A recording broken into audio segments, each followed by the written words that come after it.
This is Expat Experts.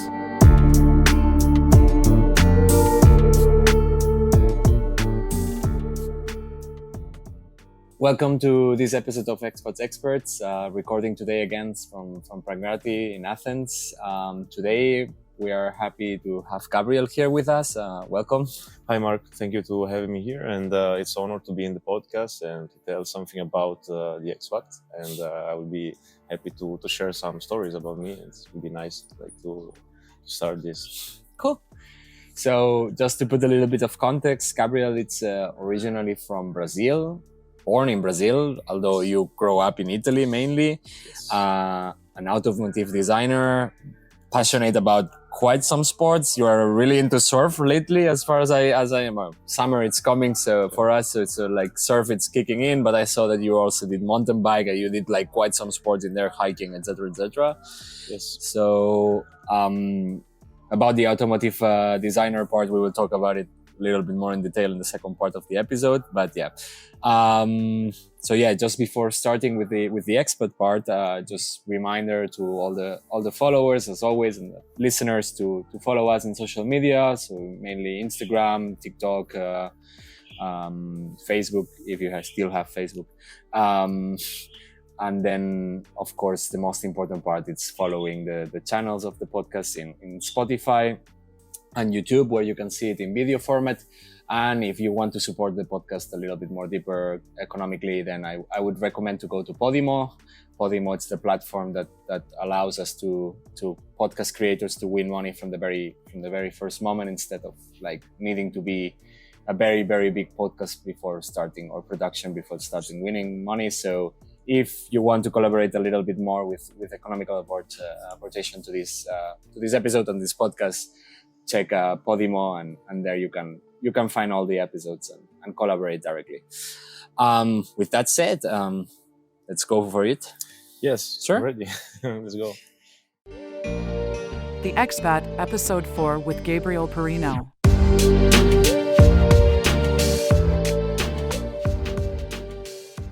So, as I said, you are born in Brazil. Correct, yes. Brazil, São Paulo. São Paulo. But you moved out of Brazil when you were 3 years old? Yes, I was pretty young then when I actually moved from Brazil. And it was a nice reason that then I moved to Italy after Brazil. Because it happened to me that I got adopted from my Italian family. And this is nice that because I then, let's say, grow up in Italy, as a first language. I learned Italian first. And I have few back reminds from Brazil when I was there. And it was pretty just 3 years. It's really short time. Yeah. And I moved with my brother and sister, both of them also Brazilian and Italian, because we actually got adopted all together. And this is nice because then we are all together in my family in Italy, and we kept some relation there that people we know in the place we got adopted in Sao Paulo, which is a big city. In an orphanage in Sao Paulo? Yeah, in there. And actually Sao Paulo is a really big metropolis, and it's actually I went back there after when I grew up a bit, and we did a trip there in Sao Paulo, in Brazil in general. And Sao Paulo, it's really, really big city, and you actually compare to some Italian city that you get Milano or Torino, which is the closer city where I'm living in. I lived in Italy before. And I'm pretty impressed, because then when you move when you are little and you don't have many reminds, and you have go back to get the culture, and it's slowly you discover back from the origin, which is nice, and the language as well. And I mean, especially with 3 years old, it's like you are very small. Yes, actually as well. My brother and my sister were young, like 2 years more, my brother 5, and 1 year my sister. So all of 5, us 4, really, and 3 years old. And the family from Italy adopted the three of you. Yes. Oh wow. Yeah, all together. Really cool. Nice. And that's just cool that also we started with growing up in Italy, and speaking Italian first, and then of course English at school, Portuguese later. It's kind of like in the process. Both of three of you are speaking Portuguese? No? No, not yet, because then to me was the interest to get like close from the language and the culture, because when you move, actually, also even you got adopted from Brazil, you can decide. Parents can keep the nationality, so the passport, yes. Oh, really? You can allow to have 2, Italy and Brazil. So when you go in the embassy to doing the all the papers and passport things, it's better if you know Portuguese. And also, there's many Brazilian in Italy and all around the world, so it's good when actually you can get in touch with them and speak a bit like Portuguese, and you feel okay. There's something that I'm discovering, and of course then you can vote for the president, because having the nationalities there, you are citizens also, so it's important to as the Italian situation politically wasn't complicated, let's put the Brazilian one on top of it. You have the plan B, you see there, the plan B, because maybe Brazil, why not? Very good countries to choose for getting to vote. Actually, like that's our funny. Neighbor over there, like she's Brazilian French. We should put you in contact. Like, it's amazing. She was born in Brazil and then she moved to France and everything, but also like with pretty young. Hopefully, I will get to interview her at some point. Also, she has a very interesting life. Unfortunately, it looks like it's a tendency to have injuries in your knee. She's also with a recent surgery also in the knee and everything. So yeah. At the end, you arrived to Italy with your family of adoption, Italian family? Yes. We did it from a small village close to Torino. It's far, like 60 kilometers from Torino, which is the big city in the region. And I grew up there, so it was kind of a small village and about 1,000 of citizens. But it's actually it was like pretty interesting that I grew up in the mountains, because thinking about the position of the town is close to the mountains in north of Italy. It's north of Turin? North of Turin, yes. And of course, you have the mountains really close, like 30 minutes, half an hour, you are in the mountains already. So it's pretty accessible, the mountains, like ski and winter scenario. It's really interesting there. I think for everyone who doesn't locate Torino in the map of Italy, it's the very, like the region where Torino is the capital. It's the very top left corner of Italy, border with France, where all the Alps and cool ski stations are. Like if you're sharing the cold region, correct, which is something that most of the people doesn't think about when they think about Italy. It's in general, like the north, can be cold because there is a lot of mountains. I love Torino. It's one of my favorite cities. I was, as a kid, I don't know, now the Italians will kill me because the majority of them don't like it, but I don't know why I got an obsession with Juventus, with the team. And then I was a kid, like, I think the first time that I went to Italy was to Torino to go to Delle Alpi, when it was the stadium of Delle Alpi still like playing the Juve there and not to the Stadio Olimpico. So, good that you know Torino. I mean, actually, of course, it divided, talking about football, Torino, Juventus. It's always the big conflict in the city. Yeah. So, how is it like? How it was like growing up in Italy, being like, because at the end you have a double nationality. You are half Brazilian, half Italy. Were there a lot of immigrant people in your town, or like, because when you get adopted, normally if you go to a very small town, then it doesn't mean always that you are like in a big city or metropolis. So. Oh yeah, that's actually it was okay when you're little. Actually, you have not so many reminds, but it was nice for all of us, my brother, my sister, and of course, growing up in a small city, sometimes like okay, maybe we're the only Brazilian there in the beginning, but then of course there were others like friends of mine also, they got adopted. That we got to create also a small community that, for us, we was always been told like that we got adopted, and of course we have also some other origins. But in the end, you grow up in Italy, and the first it's like being like more Italian than You feel more Italian than the other culture. But then it's always a chance that you say, okay, also Brazilian, let's use this, that it's good for the culture and to know more about my regions. And then of course, like when you like grow up and move to other cities, because a small village, of course you do the elementary school, and then you have to move in a bigger city for the high school and also work. Then you went to high school in Torino, right? No, we're still in a bigger city close nearby, and then for University Torino, for sure, Torino, because I have more opportunities, and let's say I taste a bit of the big city. Then Torino, it's more than 1 million now citizen, and I got okay. Now you jump into still like when you say 1 million, you're like when you talk to a Greek or a Brazilian and you say, Torino is more like a big city, 1 million persons, and they're looking like no, that's a town. Like sure, so you compare to Brazilian cities. Yes, of course. And here, like Athens, it's like also here Athens is like what 7-8 times Torino, size-wise, but that's one of the things that I like from Italy also, that the size of the cities don't over-escalate too much. Yes, there is Milan, there is Rome, there is Napoli that goes bigger, but this is the 3 cities that they are in there that goes so big. Even Rome, it's not, yes, it's enormous, but if you compare it to other cities in the world, it's still small. Like, and then the rest of regions, like the capitals of the regions of Italy, they are still very small cities. Like, yeah, if you could compare, yes, actually, maybe there's many. I saw like small town spread in the north, especially.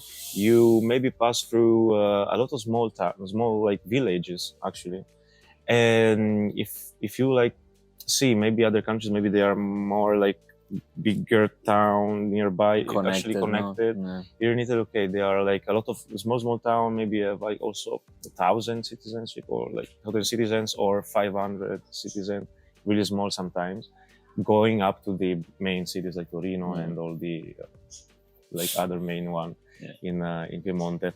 Yes, actually, I get used to the cold weather, of course, in the north of Italy. So snow. In the winter, it's really cold. Rain, Torino, yes. for some months. True.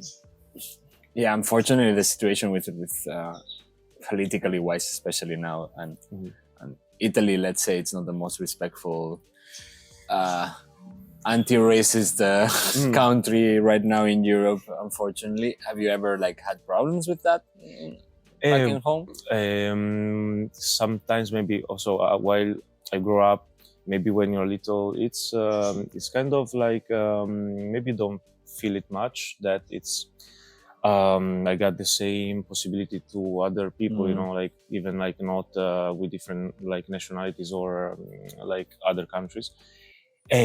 Sometimes maybe it's a bit have to be a more advanced mentality now. I hope getting better for the thing that maybe if you see in the public administration, to see more like also like people that they are maybe more international, let's say Italians as well, because the thing is I have many friends here in Italy for the papers and the bureaucratic things, especially as a foreigner.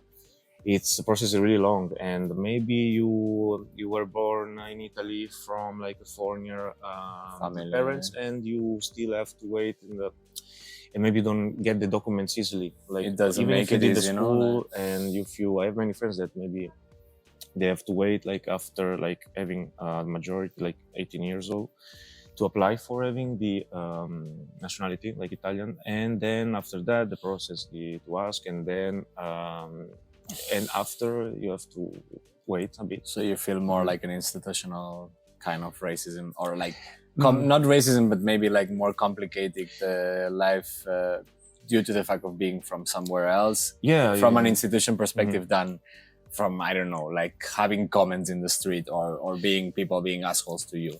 Yeah, I think maybe the comment sometimes like is a really, let's say sometimes in the culture that it's a bit more funny wise, but in the bureaucracy, funny for them, no? Yeah. Maybe you grow up, which is sometimes not.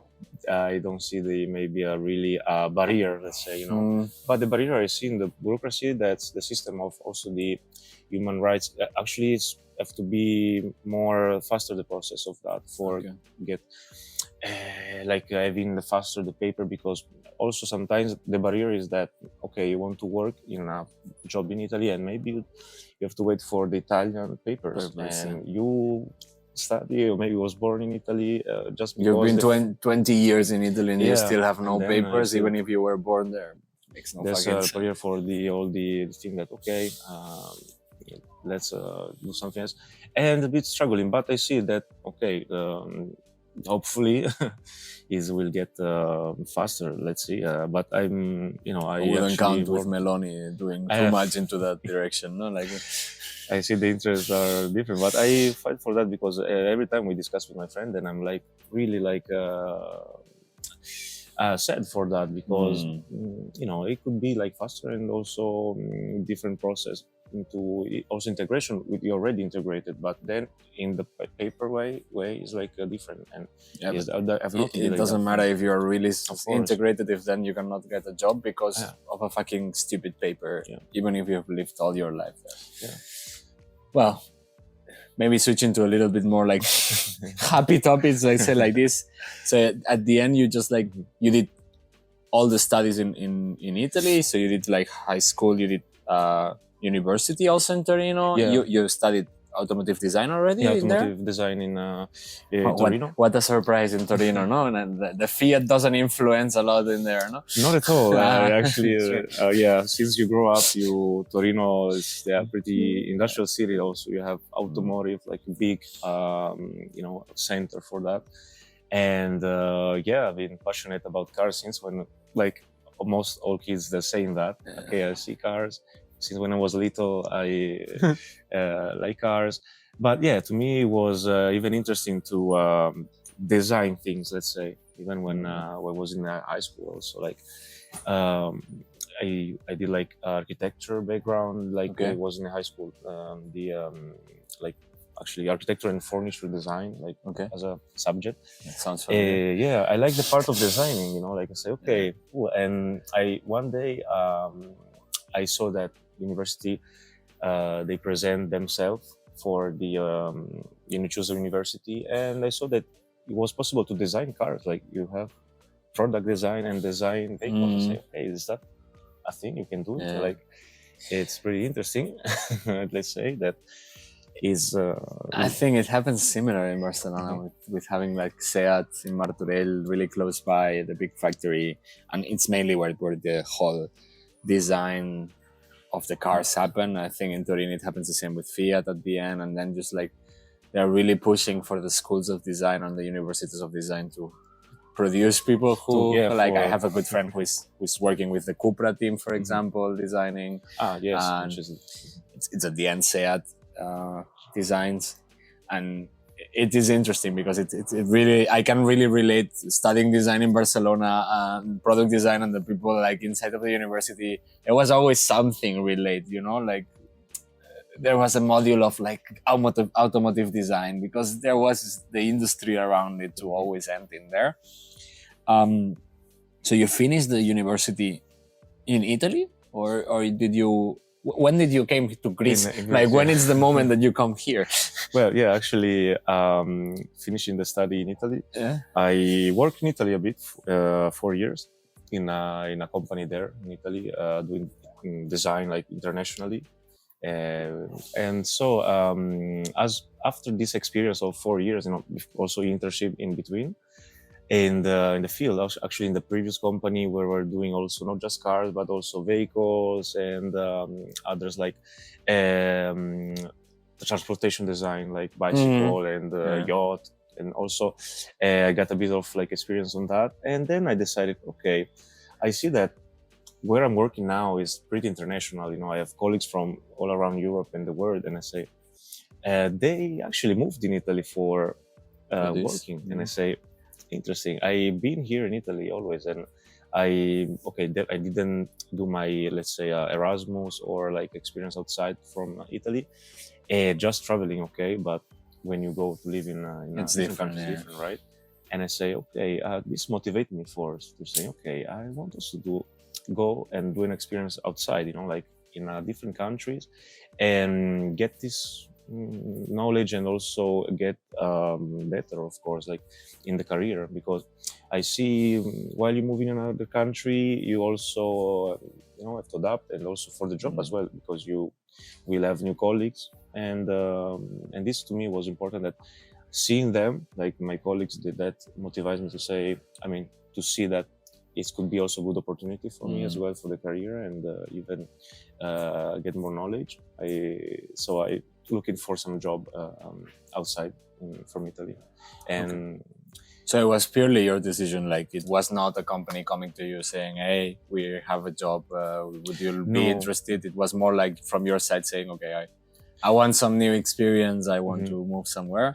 Yeah, is my side, and then also, let's say, also was when you had the contract that was finishing, I said, okay, I got this chance also to say maybe it's good. Like that the perfect I don't moment, stay there, no? and perfect moment also to say, let's also try it, because if I maybe do it now, not stay in Italy, it would be a good opportunity now to do it. So, and especially because it was the COVID in the middle, so what's the best moment to move abroad in that time? In the middle of COVID, no?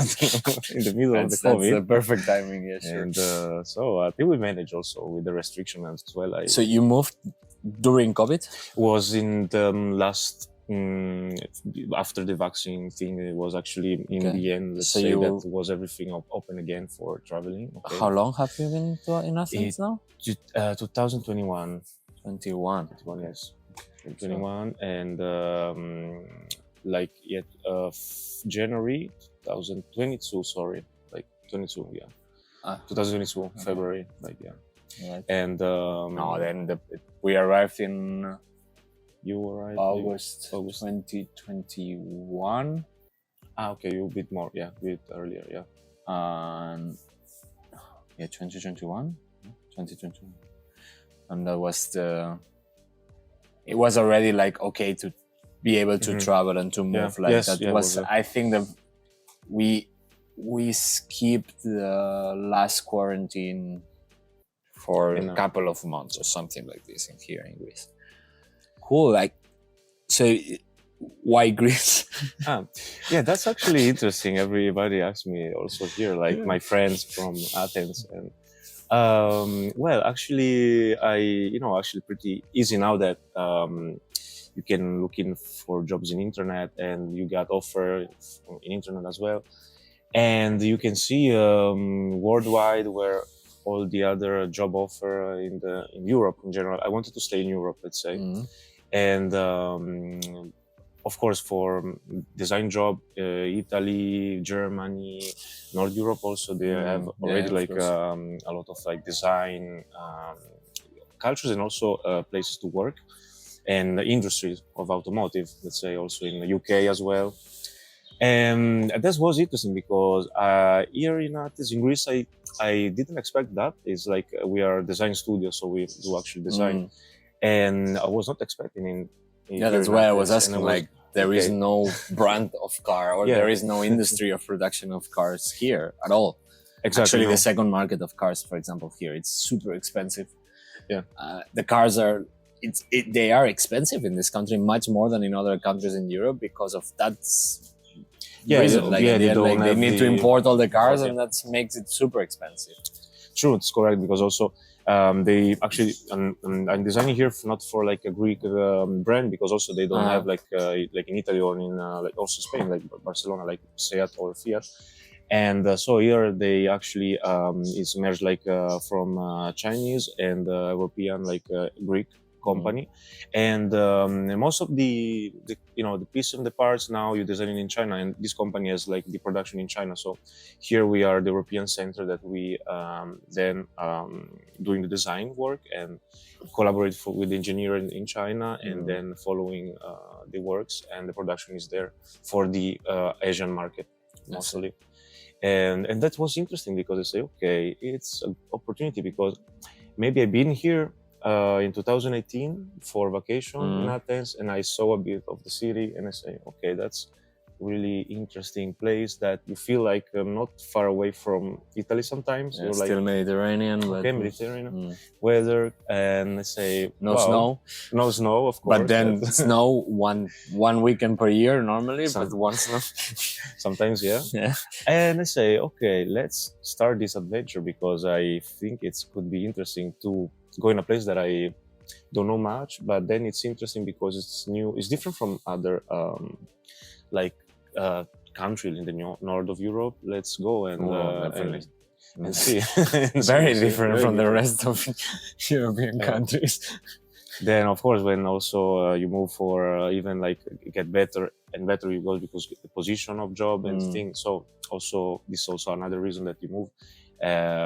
So it's good opportunity that I'm not so far from home. Let's say also it's like 2 hours of flight, Milano. Like it's close enough, and cool. I jump into this adventure now, and I'm happy for that. So you applied from Italy. They give you a job, and then you came after securing a job in Athens. Yeah, I got an offer. Yes, like also the other companies where I applied. Yes, like as a first step that we got the offer were you throwing curriculums to multiple countries, or you were focusing mainly in Greece? No, multiple in Europe. Like of course in the main place, like in the north of Europe, Central Europe.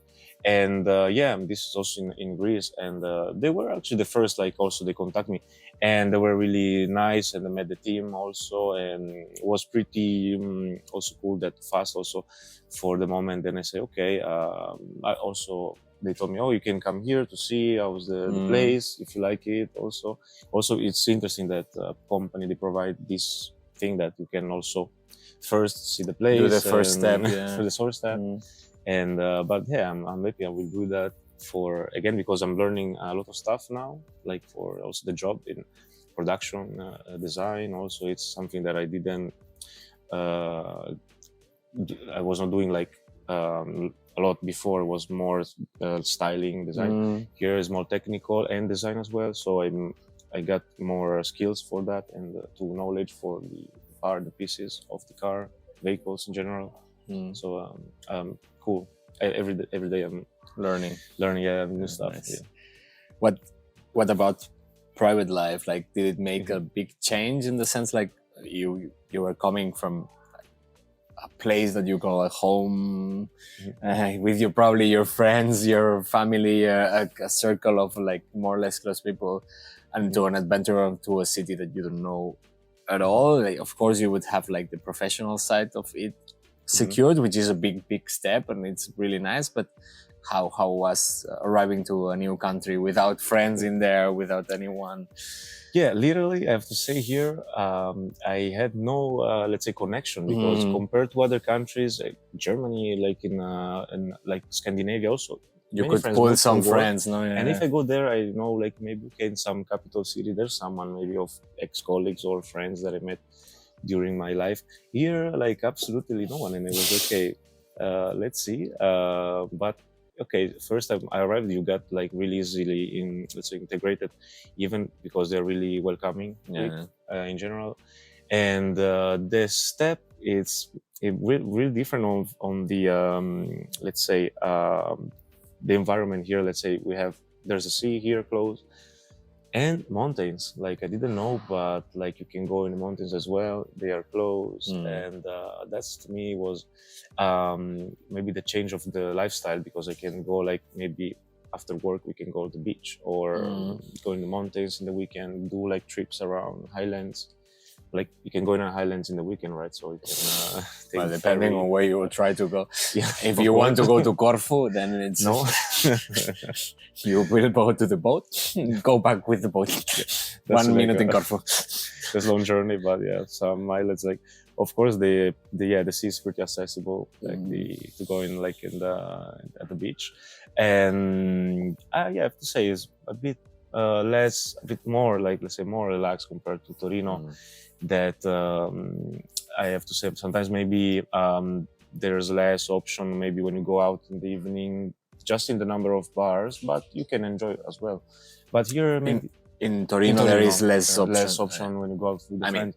You're comparing a 7 million people Yeah. city to a 1 million one, so at the end it goes back to the same, no? But with numbers but here, okay, and cold winters. And cold winters, yes, that's true. And maybe you stay more in the winter at home, going places more the like German those. style.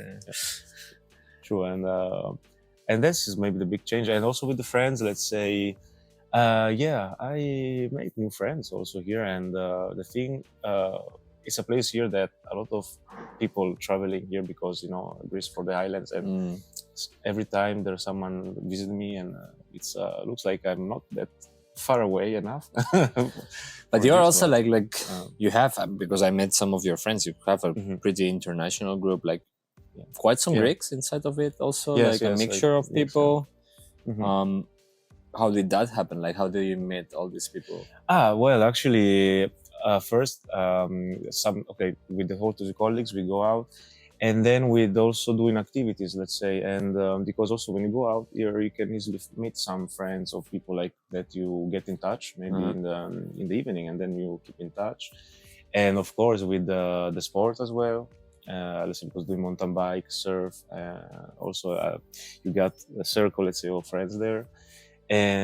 But yeah, the thing, you go out like especially in the summer, because you have really nice weather, and you go in the bars outside, and you meet a lot of people like this, really let's say easy to like exchange some conversation, and maybe it's me that I like to talk and like to meet people also. And then of course it's a big network, because also you feel Athens sometimes it's happened that you met some friends that they know another friend that you know already. It's kind of like a small town but a big city. Internationally, yes, definitely. Also in Athens at the end, like the international circle, it's rather small. Yeah. I mean, there is people who has been here for very long time, in the sense of like, okay, people who has like 20 years in Athens, and then they don't enter this like new standard group of people who tries to make friends, etc., etc. But it's really common. Like, I mean, when we were talking about the previous episodes, I said, Tassos, and you were like, Tassos is the guy who does documentaries. And that's the most common thing. Like, when you say a name and they are like, yeah, that's the guy who is like whatever. And there is always someone that, even if it's not from your circle, you know some. There is always some kind of connection. We do improv together. Then just to put the context a little bit, like improv theater, I think that is a pretty new group. It's like 2 months that we've been doing, a little bit more than that. Theater, like improv every week at the end. Yeah, that's the way we met also. And I met also other international friends. That's nice, yeah. And that opened a little bit like, but at the first time that you arrived here, did you like sign up for example, for some activities, in the sense like the same way that you did for improv, or we did for improv theater? Did you go to, I don't know, a hiking group or like whatever? Actually, in the beginning, the first 6 months, maybe I was like a bit more discovering the city. And then, one thing was really interesting that, let's say I had a friend that internationally in Italy also told me, but you go there, you can also apply in there's some chat of Erasmus people. They say they are international. I say, I'm not Erasmus, but let's see, maybe there are other international, to meet international people first. And then we end up to, meeting Erasmus people. They have maybe already Greek friends. And then, Erasmus is like 6 months program every time. So many of them left, but you keep in touch with people like living here. And also some of them in the group, they were not Erasmus, or Facebook group as well, so that you maybe have like expat as well. And in there you of course also can like set up for go out all together, and for drinking outside, and also for activities as well, hiking groups and this. But that was later the activity and the sport, because I saw before I was the place to say, maybe bicycle, why not? Right, bicycle in Athens. Bicycle in Athens, that's That's a risk sport, yeah, that's for sure. Like extreme sport. If you want to die, yes, just go for it. Yeah, it is. When I see these guys with the seaways, like the one wheel thing in between the traffic in Athens, I'm just like, it's just like who is paying for the funeral of this guy? Like, nice. And maybe one last question, open question, before I try to do one of these or that questions that I always do. Right. Are you planning to stay here longer? You have any plans set up or? Well, no plans, but yeah, I will stay. I stay here now, and every time, I see that I've grown up, of course, and that's positive, because I see every time I do something new, and even in the job and also in the other activities I do. And I still have a lot of stuff to discover here in Greece, I think, because now every time there's something new that I didn't see yet, or in general, and even I finished into learning Greek, which is a really complicated language. And you're studying? Yeah, I actually taking class. How are you doing it? Was it like private lessons? Yeah, or 1 hour. I was going to school as well, but actually it's 1 hour a week. I do it now. And it's helpful, but also having friends here that you talk with them. Also it's helps for everyday talk with them in Greek. Especially Greek is like a different art from different. It's a difficult language. We speak sometimes with you, and you know also well, like actually good. Actually, hopefully, I don't know. Good enough. It's one of these languages that I'm never sure if I'm using the correct word or not. But yeah, sure. But yeah, I'll just say my plans, yes, to stay here and do experience, because also I see that in the work, gain more experience as well. It's good, for. And then I'm amazed for this place that sometimes I'm like, okay, I'm kind of feel also home, that it's not like a huge city, but it's quiet, let's say, and somehow you can decide, okay, today you go somewhere in some neighbor that I never been, or you go at the beach, you go in the mountains. Of course, if it's close enough for you to go, but it's also, you can just walk in the city and see something happening, events as well. Because, moving from a smaller town, like city, this feels to big. me like, a lot of opportunities. A lot of opportunities, yes. Yeah. Actually, that's after discovering surf. Also, I say, okay, that's. Although the waves of Greece might not be the biggest ones in the world, that's for sure. Yeah, not like Nazaré, but close enough. Nazaré sure. In Portugal, actually. Sure, yes, of course. The biggest wave in Europe, like in Nazaré, Portugal. Yeah, Brazilian waves also. But yeah, I think it might be a good place to start here, no? To start as a beginner in surf, it might be helpful to maybe not surf, but windsurf and all of this in Marathona, as there is a lot in this kite surf, windsurf. Yeah, most of here the Greece here better for windsurf and kite surf, in Italy. Surf, it's good for start, of course. You can have some days with bigger wave, but it's still for learning it's ideal, because not being the ocean that is really strong. Here is a more Mediterranean, and the current is good enough for having good size wave to learn. And you enjoy it actually. I mean, even the goal of surf is to have fun in the end. So you whatever the waves use, but to get better and better to then go to other places to surf, of course, around. Makes sense.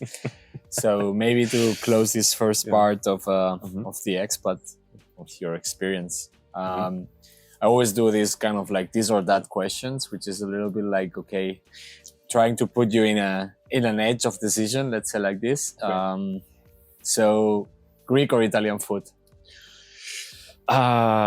This is tricky. That's the objective of this question. But yeah, I have to say Italy.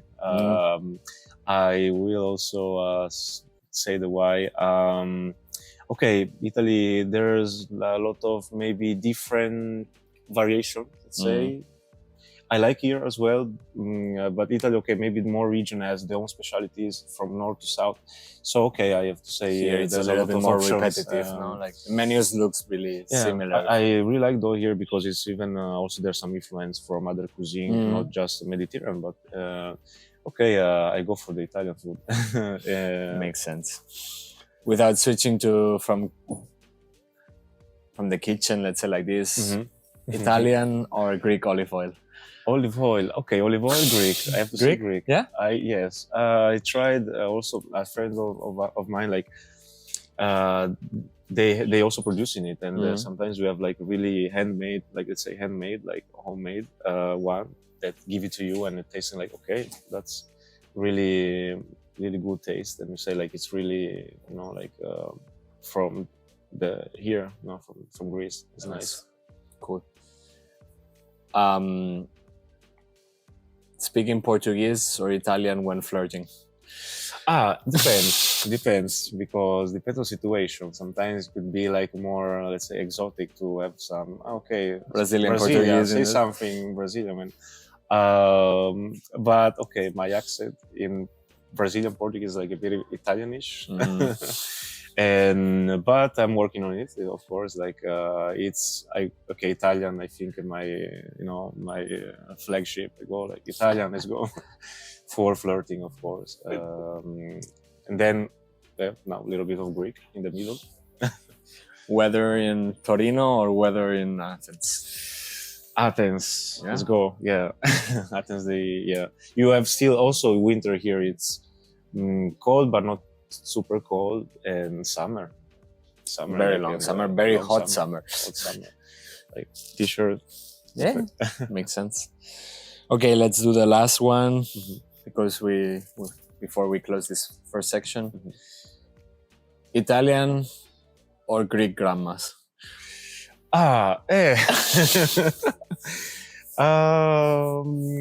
I see some similarities, with the grandmas. Also, meeting some friends' grandmas as well. That you go for lunch. I have to say, if I choose one, okay, maybe the Italians, because you make pasta together sometimes. You like making food, but it also goes back to the food. Yeah, it's a food wise, and but yeah, I think Italian grandmas that maybe pass more time, of course. Makes sense. Cool. Then, if it's okay for you, we will jump to the second part. Go in a little bit more into the automotive design part of your life. Let's say like this. Okay. Yes, yeah? I'm ready. Sounds good.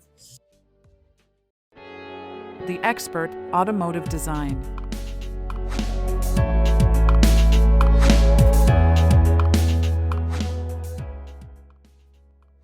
Let's do the second part of the episode. We're talking about automotive design. As I said in the introduction, you're like a automotive designer by studies and also by profession at the end. Like you work in Italy in the field, but also now here in Greece. How did it came the passion for automotive and for the whole cars industry, whatever? Like. Well, yes, as in Italy I study automotive design. The passion came from since when I was little. That was a funny part when I was in Brazil. Like I was 3 years old, and I was not speaking like Portuguese properly because we are 3 years old. You're like maybe a little bit, but the main things I was saying, let's say, were pointing vehicles. Like Fusquinho, which is like the Volkswagen Beetles. It was really common at the time in Brazil. I was saying like this vehicle, like Fusquinho, and why this obsession with it? like all the vehicles, like avion, like which is the plane, and like the fireman truck, and it was like okay. I think I was like interested into that. I was like attracted to that. But the real passion, I think, it arrived later when in the elementary school we went for a Formula One like a challenge, like competition there. Circuit, Was in Italy, in Monza. Monza.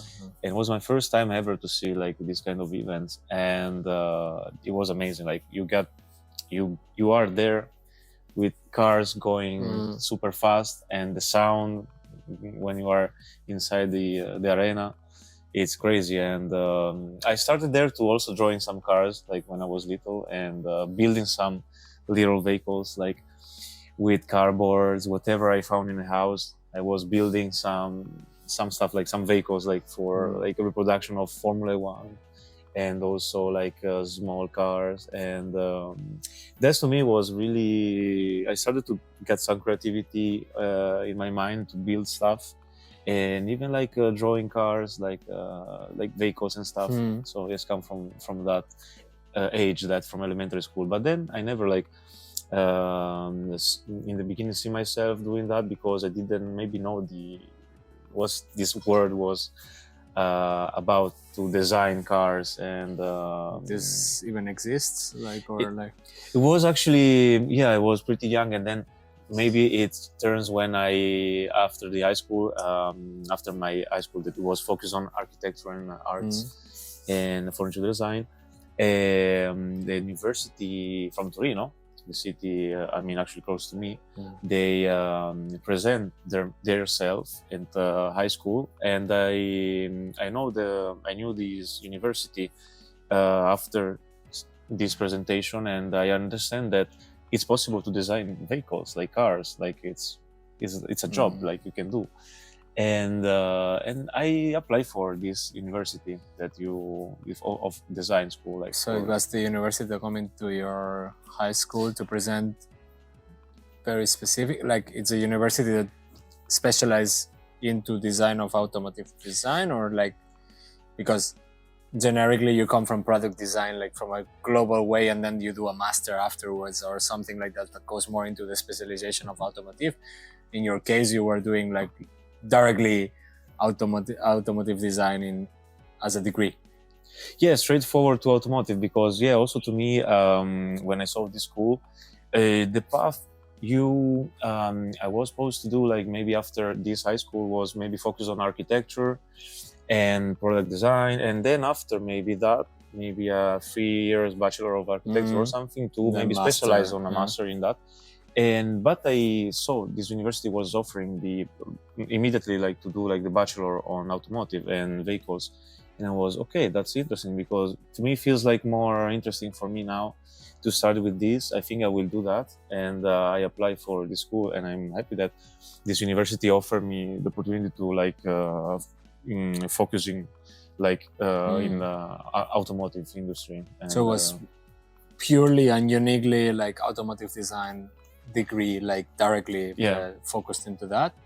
3-4 years? Yes, 3 years bachelor. Yes, and after that you got some internship in the middle in the industry. They guide you also maybe cars, motorcycle, like vehicles in general. So and there started my experience to even inside this world of like design in the field of automotive. And I'm passionate about it, because then coming from also a bit of like arts, and you got a bit of architecture in the background, but just like from high school, and you have the process of creating, and also a building, you start from the base and then you go build the whole thing. And in the car automotive, it's also a process that you start from an idea also, and you build everything then in the process, step by step, arriving to the product in the end. What is the process, like what is the standard process in your mind in automotive? Not in the whole industry, of course, like the production, but the design part. What would be like the process that you follow in there, like standard?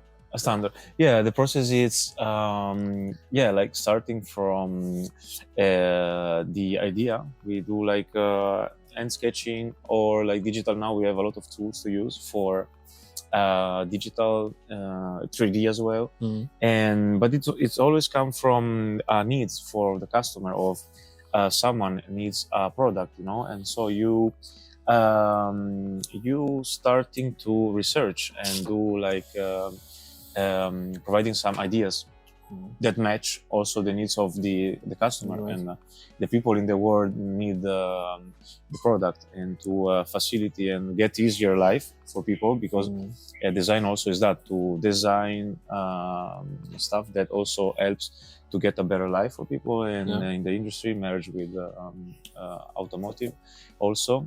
So yeah, from an idea, in sketching an idea, paper, digital idea, transfer and transform this idea into reality, then through software and with prototype, and then to the production. So it's really like a path process, step by step, you know, like.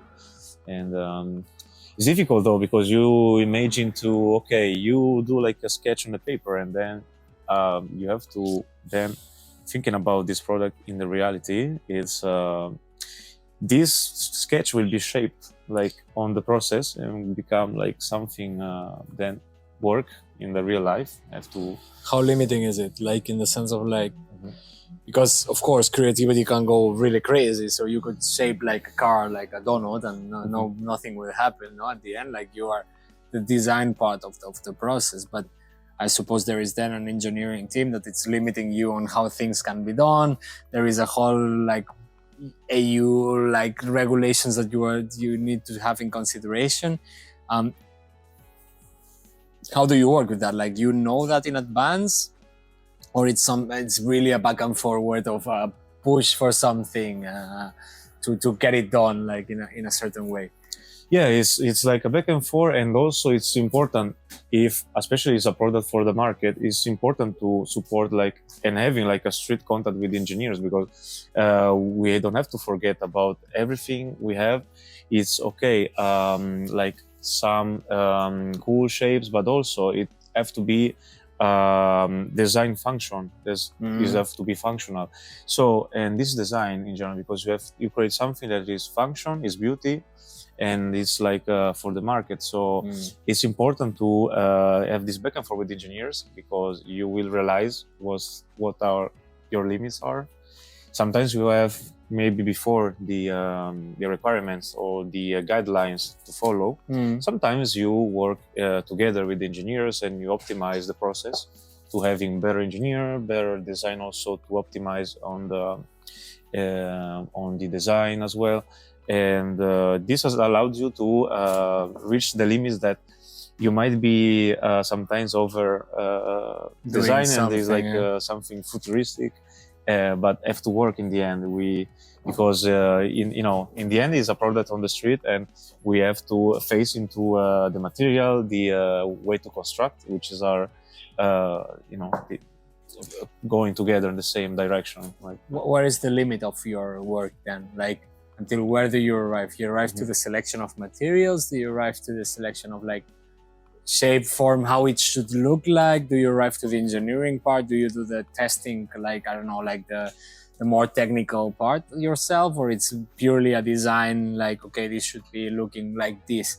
But are you choosing the materials yourself, for example? Like, it's most of the time, yeah, we also provide proposal in the material, which is samples for the materials that first, when we froze the design, you have there, which is the shapes and the product, and then the big role, the materials, the colors, the finishing, like CMF, it's important. So we provide also some research on that and trends that you also provide for the customer and the company I work.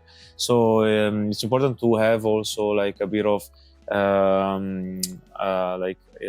something inspiration, and also researching the market, because marketing is important to see what the customer needs and the kind of material you put. Of course, that in also with the techniques of production, it makes a difference. But also the color and the CMF, color and material, it's important for then see what's the position of this product in the market and what you selling this product to.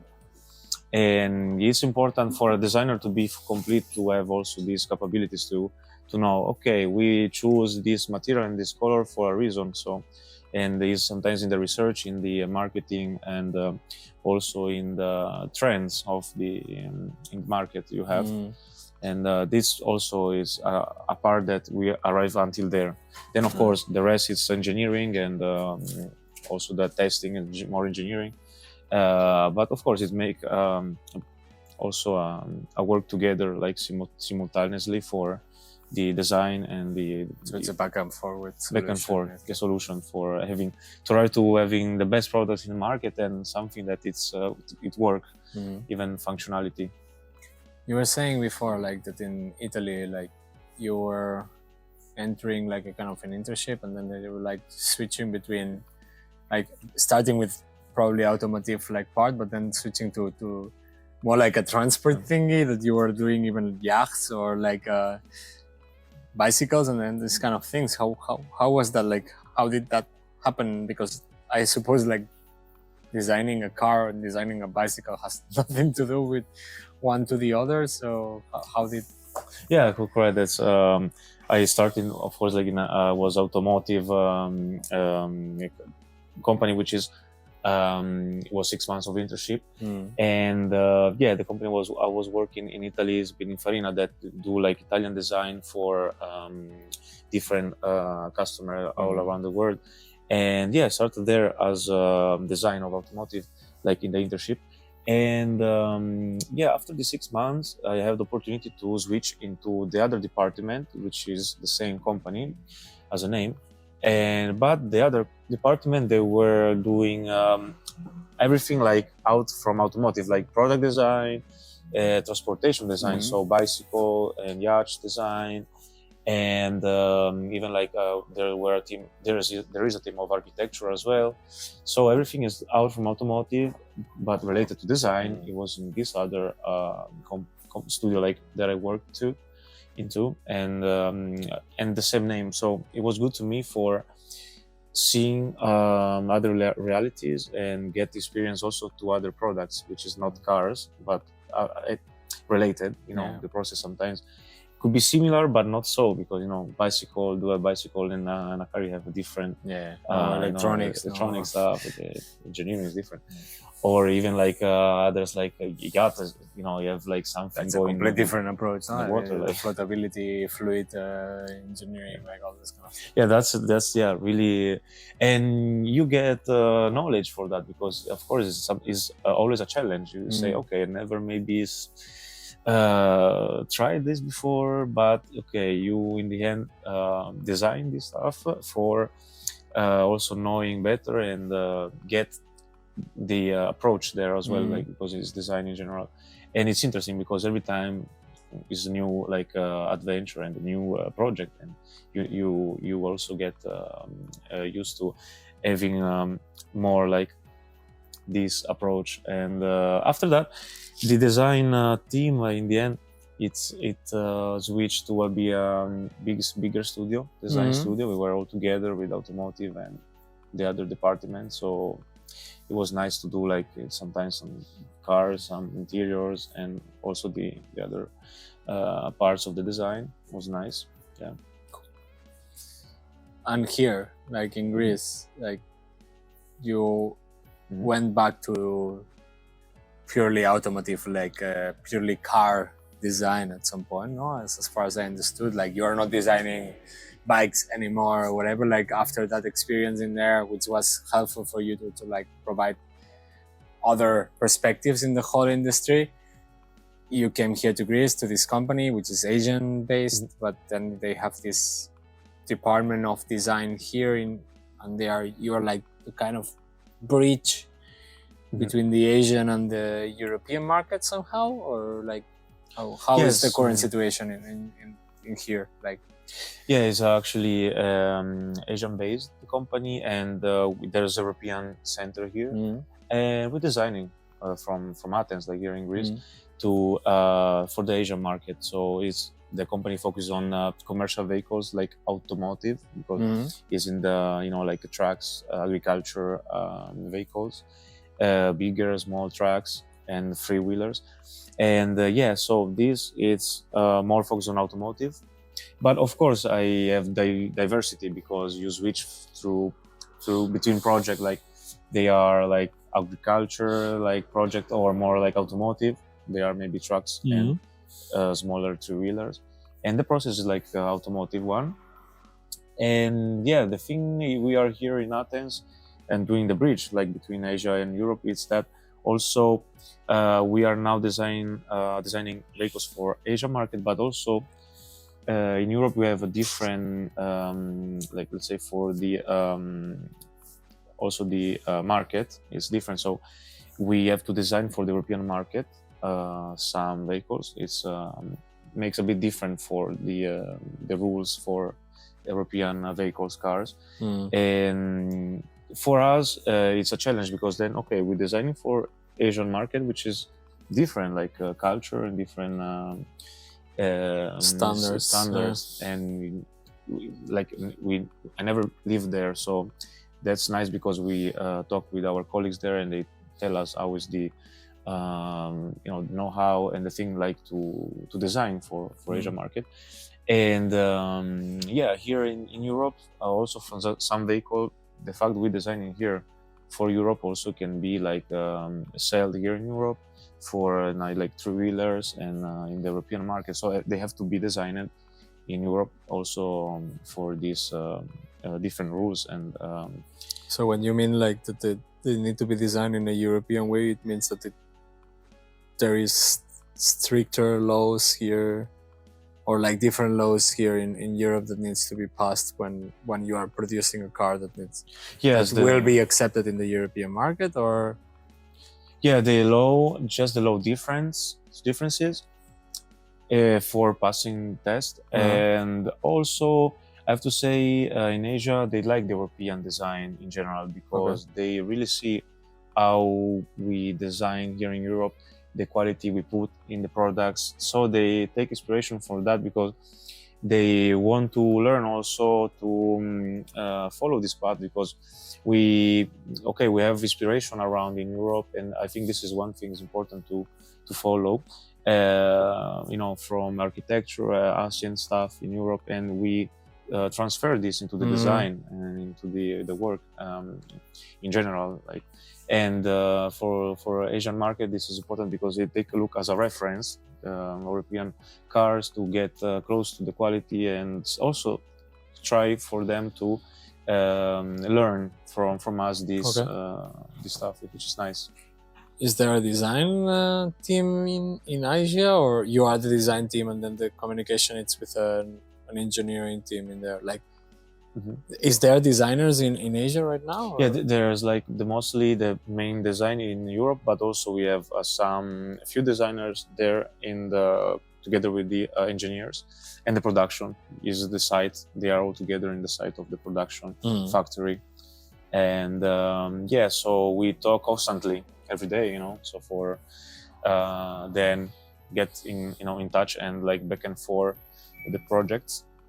And we have the team there, and we constantly talk for developing the projects to going in the work in progress.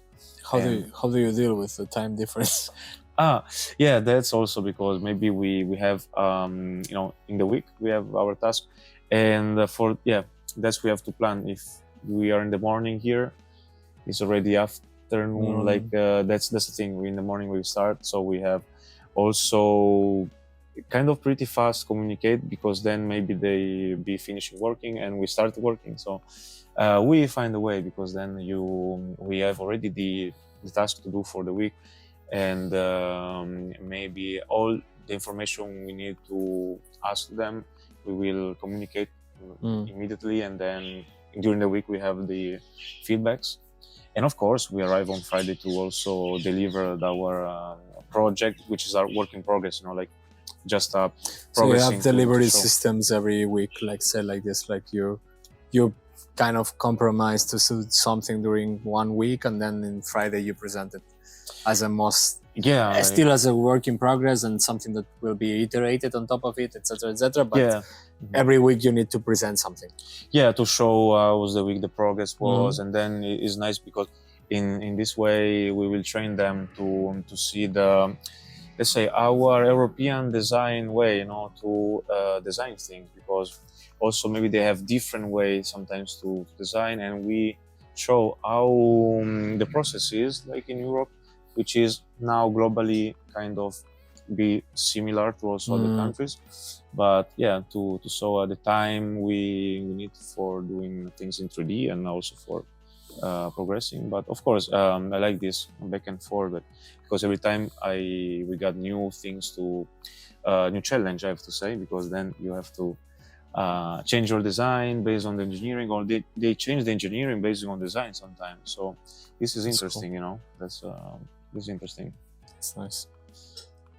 What's your day like? Your normal day, like when you arrive to the office, what do you do? Like how is a normal day of an automotive designer like in the company? Of course, okay.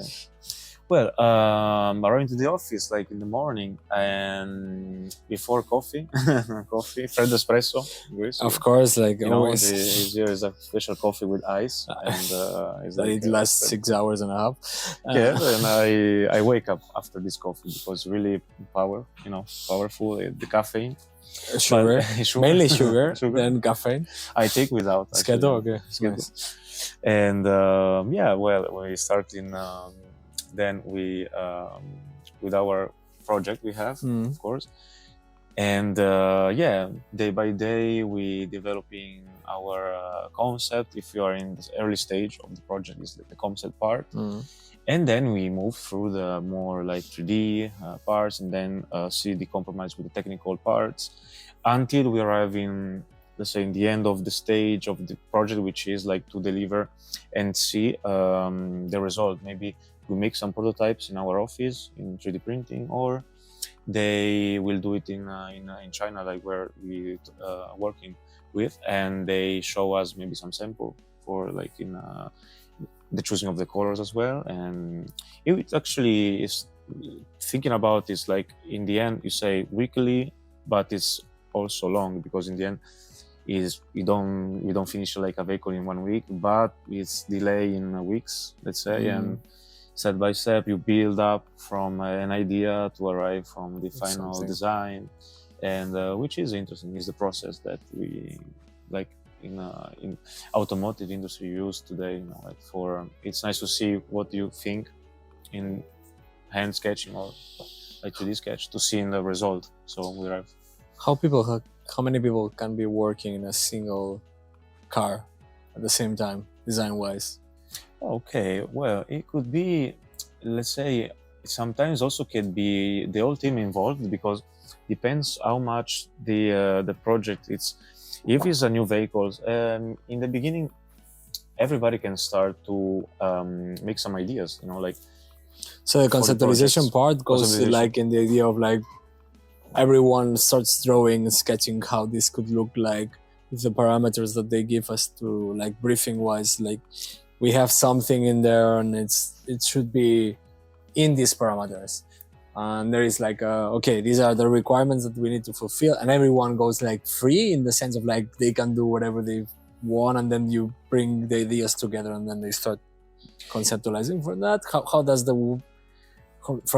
from the briefing that's the company is giving you, like let's do a 3-wheeler for agriculture like perspective, how do you design process wise? Yeah, so it's pretty diverse, but in the first consulting part, it's like free. Let's say you in the company they ask like give us your vision, let's say. So everybody of us do a research like by ourselves and see what we can create, you know, because it's the first part is the most creative one, that you look for everything, all the inspiration you have surround you, and find some solution based on also basic requirements, which is maybe a basic engineering limits like packaging. And then you just propose like even in like okay, let's see the direction in the future could be that. Everybody of us a proposal, and then it'll be a selection, because it's nice to see a diversity, because you know everybody of us have a different way to illustrate to design, but it's good because in a team everybody has something cool in the design, even in the beginning, because you have the thought, which is okay. I focused to my inspiration was that because in the future I think this design could be like optimized, and everybody has something different every time, which is interesting to take everything from everybody and then arrive to one proposal or one vehicles like for the production of course. Nice. And then we work everybody also for maybe one product. Maybe there's interior to do and we divide it, exchange files and to build products like all of it with the Nice.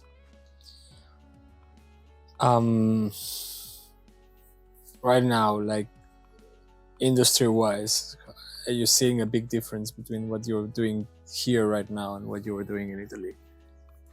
And I see from the having more experience, I see a difference because I learn more stuff here as well now. It's more technical, and also in the design, I really do design now because I have to find solution that they have to work for the market. Of course, I have to say maybe previously in Italy, where kind of see my direction to go because I was switching automotive, more apprenticeship transportation, or whatever. Yeah. Okay. See what the industry like. I find more experience after I did this kind of switches in different fields, and I see that in automotive I kind of got this knowledge that now I'm still like building it for getting better and learning new stuff and also going together with the software we're using, because then you every time in the design you have new softwares and tools that you can use for improve and get faster timing in the design. It's really interesting that every year maybe the methods could change a bit, like for maybe to illustrate your idea and even to design, and every time there's something new that you can take and use for the work. It's evolving continuously. Yeah, makes sense. Software wise, what are you using right now?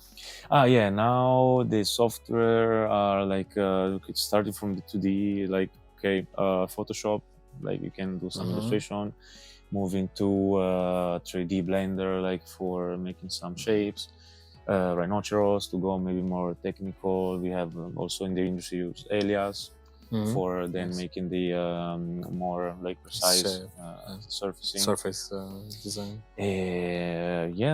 Thinking about even like in our like in this industry also now they are starting. We don't yet, but actually will be like some AI generating thing that sometimes it's crazy that you can generate something with the AI, but still like early, and maybe VR as well. We have this virtual reality, so you can see the interiors of the vehicles from inside, and new tools are coming now in the industry. It's really interesting what it can be in the future. Like maybe it could change even the way we are thinking. Definitely. But in the end, you have something to transfer from your mind, from your the creativity comes from you, at the end, like somehow. Exactly. So, that's nice. So, to start closing the episode, any tips that you would give to someone who's trying to become an automotive designer, like right now? Like, what would you recommend to someone who is starting their university degree, for example, and having the idea of becoming a designer in the industry? It's important in this industry. Like, have a passion for vehicles. It's good. It's like a product. Let's call a product, because in the end, you design like a really complex products in the end. But it's important in the process that you think about what is surrounded in the environment. So where you take inspiration for design a vehicle, and because the more you have knowledge for other stuff, you can implement it in your design and in what is the design call for that to find solution. So and finding solution means that then you find also like creative way in the field to see the functionality of the vehicle. So you take inspiration from architecture, from nature, from whatever you surrounds you, and we got inspired from that because if you think about, we see stuff, we study stuff, and we translated in a concept like in design in a vehicle, let's say. Everything can be used for your inspiration and to jump in. If you're creative, you will see that you take some paper and create a car, let's say, with your hand, or even like everything you create with your mind and your creativity is already like a design process we do. So, and it's the industry of design of automotive and on that. Yeah. Yes. So let's do a little bit of this on that questions again. Yeah. Fiat or Piaggio? Fiat Piaggio. Piaggio because I'm a quiet person, so motorcycle, the Vespa. I have to say, I'm in Italy, I'm in Rome, behind the Colosseo, driving the Vespa. So this is really myself. Like the iconic person. Iconic person, Nice. Piaggio or Ducati? Piaggio Ducati, I will stay in Piaggio. By the way, Ducati is a really powerful motorcycle, but I'm still riding my Vespa in the city center. So I want the quiet approach. I go to the beach, with the Vespa. Nice. Round or square designs of cars? Well, I have to say in this case round design because it's harmonious, think about the sculpture, the volume. Roundiness always connected to also something harmonious, sexy, volumetric, and sometimes also it's more difficult. If you see in the cars, it's made more difficult to create like a really roundy shape, but then you feel it because you have the volume. You have something to build on top with the volume. You see the sculpture and all the proportion you have in the vehicles. To me, the roundiness in the vintage cars also. There's many old cars, they are like timeless also because maybe they have this proportion with the softness, like roundiness, which is never like get old, I would say. Nice. Motors from the north of Europe or from the south Europe? The power of Germany versus the rest of Europe. There, different size. I have to say, from the South Europe, the direction is more to family feeling. I mean, the brands like Mediterranean, like Southern Europe is more that. I imagine a car built for lifestyle. Which was really like a thing. And of course, even the north, like German, if I take an example, you see the quality there, you see technology. Now, I see maybe for the vehicles, everything merging together, but I have to say the functionality of a family car is me. Bringing sports stuff, nice. Bicycle, carrying stuff on the car. So probably in the same direction, sports cars or utilitarian cars? Utility car, let's go. The same, no? Okay. I can see. Oof, Seat or Fiat? Seat or Fiat. Okay. Seat, I have to say, through the years, the Seat did a really nice improvement, and step by step in years, I see really nice shapes going out from the design perspective, but also, compared to Fiat, we have some models iconic, Cinquecento, let's say. Seat went out with also new design, like in following also the roots, but having like new shapes and more interesting. Like I see really like Cupra as well. There's like a new design there, and it's amazing if the quality also and the interior, the colors feels like really like interesting compared like to Fiat. I have to say, like in the design aspect, or even to as a customer, I have to say. Okay, talking about Cupra, electric or gasoline cars? Okay. I go for electric. I'm, I want to see in the future what we can do with it, because electric, it can allow us to use or go for a disruptive, let's say, design. We can imagine the vehicles from zero almost, because the platform maybe is different. We can have space for change the architecture of the vehicle. So you don't need the same kind of components of from a traditional car. Yes, let's call it like this. Exactly. You have less components, and also you are used to see the car with a front there, the central cabin in the back, safety reason, but also we can imagine to having like a different way architecture, maybe even more space for people inside, because in the end we spend a lot of time inside the vehicles compared to outside. So having like kind of a home, like in the car with electric, could be possible.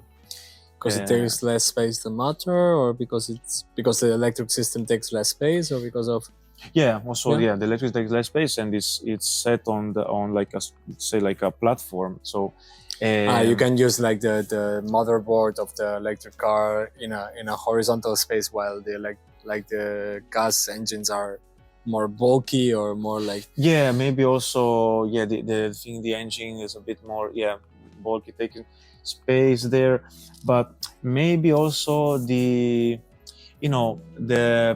possibility to also in the electric to say we have a new engine, new like propeller, let's say, engine, which is electricity. Let's try maybe to thinking about optimize the space, maybe switching the position of, because you think about the engine. Okay, in the car we know the engine is a big piece somewhere, but on the back, maybe the battery, you can say I put the module vertically, horizontally, divided in the chassis. I don't know. Yeah. So can like maybe restructure it a bit, but let's see. I mean, it takes time now, and still like company investing on that. And I'm like, I see like what's can happen in the future, of course. Nice. Designing by sketching by hand or in 3D? Okay.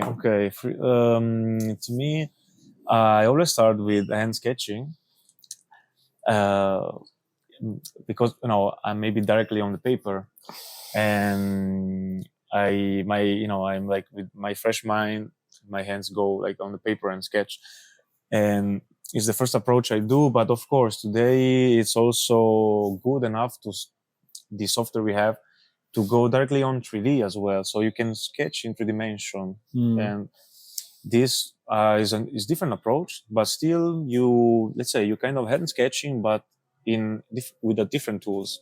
So let's say I call the pencil is a tool, on paper, like my hands on the paper, like with pencil. But even like 3D is like you can barely sketching, designing, and the 3D is like in 3D. So I prefer like paper now, just because maybe I like arts and also artistic backgrounds, and you like go for something. Then you can always base a 3D on a sketch. The other way around, it's very different. Like it's nearly never happening. Like when you are in the 3D approach, you never go back to sketching things. When you're in the sketching things, you always are able of like go back and forth until something is cool enough to transform it into a 3D. I think that's... exactly. Then in the process, you'd go back and forth. But I like the feeling. Like, okay, let's do some lines, something pencil like on the paper, and then of course I will immediately maybe go for see something on the computers like that. It's see the limits and what you can make it better for in outline we have. So cool. Yeah. So let's do a couple of questions more, and then we close the episode. Ferrari or Lamborghini? Okay. Well, Ferrari, because the color, is red. So Lamborghini doesn't have a color, like. No, but yeah, I have to see, being a quiet person, the Ferrari, it's Lamborghini is elegant, aggressive. it's aggressive, but I mean, also there is nice because they are two sports cars, but also the different way of approach of They're design, really you know? different. Like Really different. You can, maybe you go for a Lamborghini or Ferrari. I mean, it's really diverse, the style as well. But I mean, actually, if I imagine myself like trying a Ferrari, I see like, I don't know, like a elegant Ferrari or of course, then it's red, so the color like fits the Italy. Ferrari red, like kind of Formula One, Okay, last question, and we will leave the episode here. Designing interiors or exteriors of cars? Okay. I like interior a lot. This is why the interior have a lot of components, I have to say, with a lot of material. Nowadays, maybe you have a really diversity of material inside, and I like to spend more time to researching what you can provide in an interior of the car, because the user will stay inside the car like a lot most of the time. So it's now really important to think about the inside of the vehicle, thinking about also in a house. You live inside the house and you build your comfortable place, right? So we like to having everything is like easy to reach, to have, to be like, feel like you are home. So nice. The interiors I find more interesting for that. Sounds good. I mean, it makes a lot of sense. For me, there is something that it's always like been there, no? Like the cars, we still pay a lot of attention onto the exterior of cars, and that's because we see them, like, because it's what it provides you the first sale point. You never know the interior of a car until you try to buy it. Most of the times, it's the opposite of houses. Like, of course, you care a bit about how this house look outside, but the most important is where you will be spending the time, which is the interior at the end, and that's where it arrives. True. Thinking about cars are moving. If the houses were moving, maybe also we'll take a look outside on the outside of the houses. No, you do. Like, you really do architecturally wise check the houses. Like, but even if your house was designed by Gaudi outside, amazing architectural, like modernist thingy in Barcelona, central Barcelona thingy. If the interior looks like shit and you're spending most of your day inside of that place, not looking the facade of your building, you don't give a shit, because your place inside, it still looks like shit. So it's a different conception, no? Like, I think also, like, especially with cars, there is also this perception of like, you need to show to others, which your car is like, is an extension of the human, is an extension of ourselves. Definitely. Well, with that crazy reflection on how if houses should move or not, maybe in the future. Gabriel, thank you so much for accepting and joining our podcast today and explaining all these stories and helping hopefully someone who wants to learn about automotive design. Thank you for having me here in the podcast, and I'm really excited also that we met here in Athens, for the Impro Theater, but it's like having good friends around the city. It's really nice, in Athens, and see, like just 2 years here in Greece. Then we'll see in the future how it goes. It's a nice city. Thank you so much for listening to everyone who is in the other side of the camera. Thank you again, Gabriel, so much. This is Expat Experts. Support this podcast by listening us in Podimo and subscribe in Spotify and YouTube.